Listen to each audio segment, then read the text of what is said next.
If you wish to take the battery out of your airtag, I show you how you need to do. Just hold at the bottom like this and place your two thumb over this disc and just rotate in the anti-clockwise direction. So it's popped out.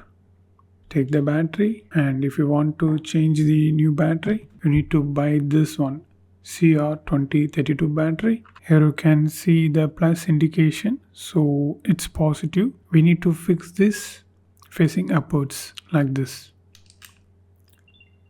You hear the sound?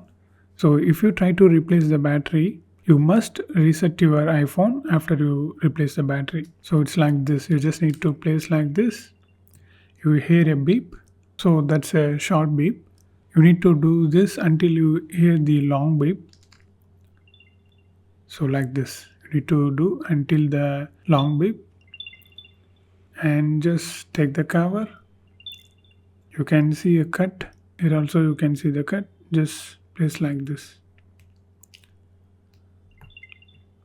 So it will make sound if we place the shield correctly and rotate in clockwise, exact opposite to while we remove the cover. So it's done.